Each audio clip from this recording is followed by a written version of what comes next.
Every single year, a new wave of low-poly games blow up out of nowhere. Sometimes I haven't even heard of them, and suddenly they've got thousands of players. While AAA studios keep chasing bigger budgets and better graphics, this whole other lane of gaming keeps exploding. These games have smaller budgets, often made by one person, and they look like they were made years ago. So why do these worse graphics games keep blowing up? When I played Valheim, it was all about the gameplay. The building felt good, the combat was fun, it was easy to play with friends, and the graphics actually enhanced all of that.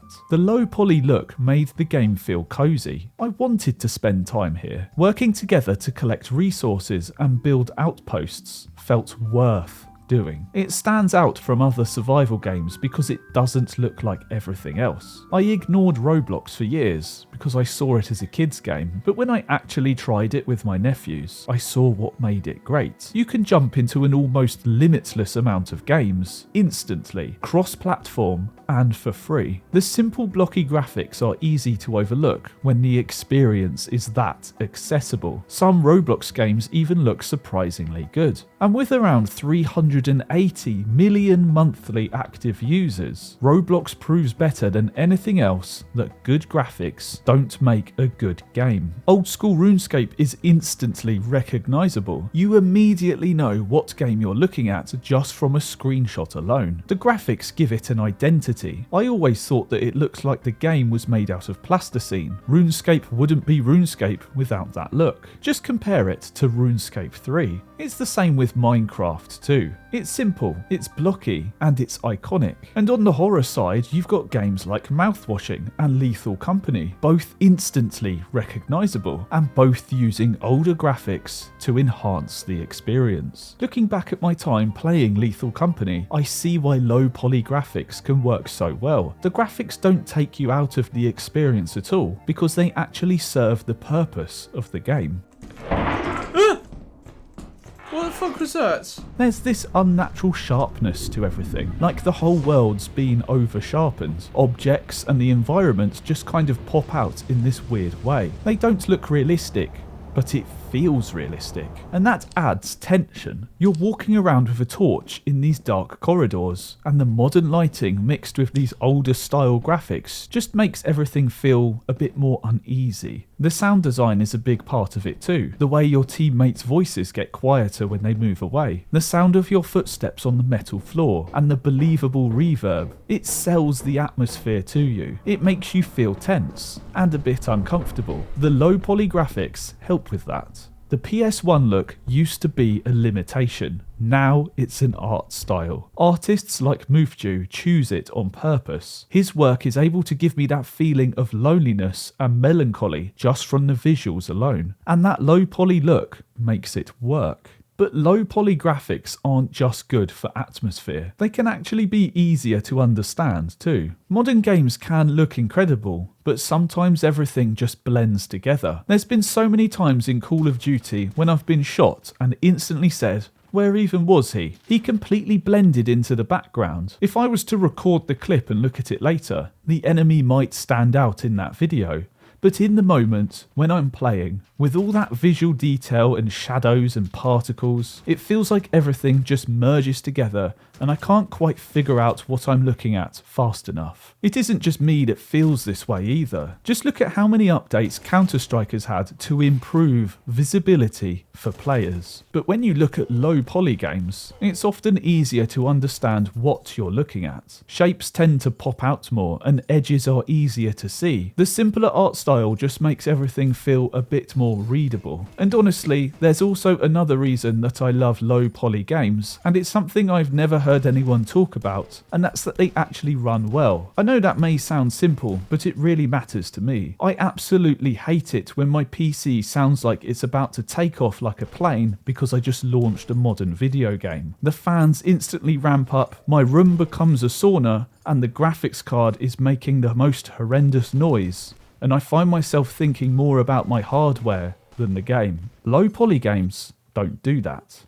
They're quiet. And there's something really nice about playing a video game and your computer being silent. It lets me focus on the experience, and it makes gaming feel relaxing. They're also cheaper too, which makes a huge difference. It's way easier to convince your friends to play a new game with you when it costs under £10 instead of upwards of 60 plus. And because these games often cost less, they're often smaller experiences, easier to jump into. You can download them in minutes too, and it means you can just play. Sometimes I'll feel like playing perhaps one game of Call of Duty, and then it asks me for a huge update. So I just don't bother. I don't want to bother downloading gigabytes of data just to play one game, and then I have to wait for the shaders to reinstall again upon launch. Or even then perhaps I need to update my graphics drivers once again. All that just so I can jump in and play for about an hour and then quit out again. But that's exactly why these low poly games are something I think works so well. Games like Lethal Company or Among Us, or the numerous other low poly party games. They fit easier into people's lives. There's something about that look to low poly games too.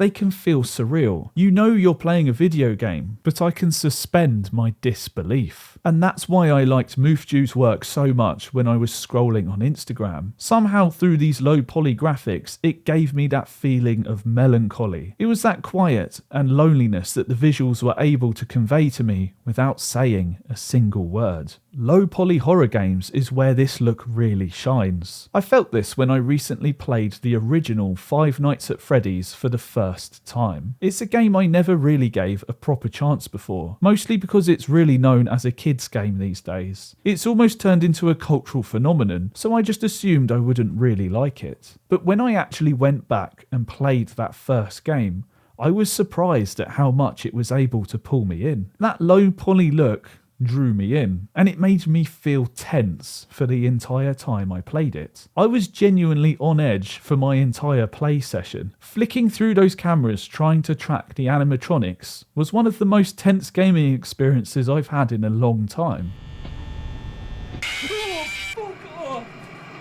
And this honestly shocked me. I had recently played through Five Nights at Freddy's Security Breach with my nephews, and this modern game feels completely different. While you could say the graphics look superior, you're able to walk around in a 3D environment. That tension has been completely lost. The first game had limitations. It was made by one person. It had simpler graphics, but those limitations forged Five Nights at Freddy's into what I now consider one of the most compelling horror experiences. Comparing the original game to the newer games side by side, they don't even look like they're from the same universe. And there's so many examples where low poly horror games have visuals that can hit hard. While modern graphics are able to show you everything, low poly graphics let you imagine what's not there. Originally, the PlayStation 1 look existed because it had to. It had 1 megabyte of video RAM. It had that texture warping that we've all come to consider the look of the PlayStation 1. Developers were fighting the hardware to make their games look good. But today, people choose that look.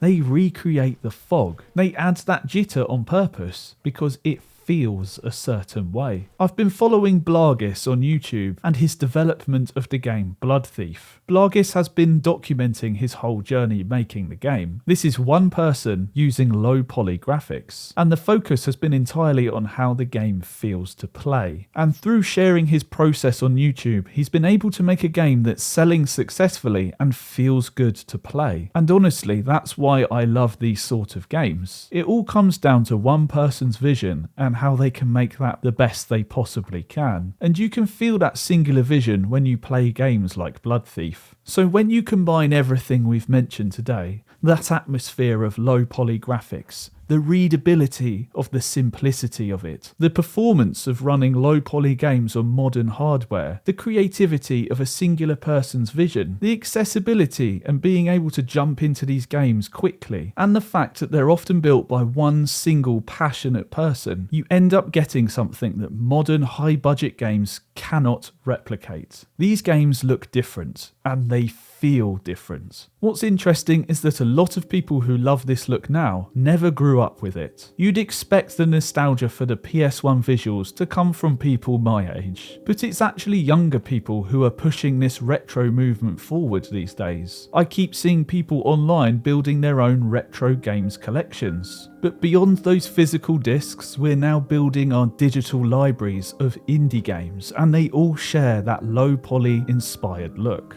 And some of that is practical. People like myself want games that actually run well on PCs that don't cost a lot of money. And they want games that won't disappear the moment that a server shuts down. But I do think it's more than that. I think people of all ages connect with these games because there's something universal about it. They are simpler to understand, they're easier to run, they're cheaper to buy, and you can almost instantly understand what the game's about. It strips gaming back down to that raw experience, instead of drowning you in realism and fluff that's nothing to do with the gameplay. And the community in Roblox understands this. It's one of the biggest games in the world, and I think it's precisely because those visuals are simple. It allows the game to be universal. Anyone can play, regardless of the hardware you're using or the age that you are. And that's why low poly graphics is not about nostalgia. These visuals can have genuine emotional weight. And in a world that's increasingly becoming AI generated and overly polished,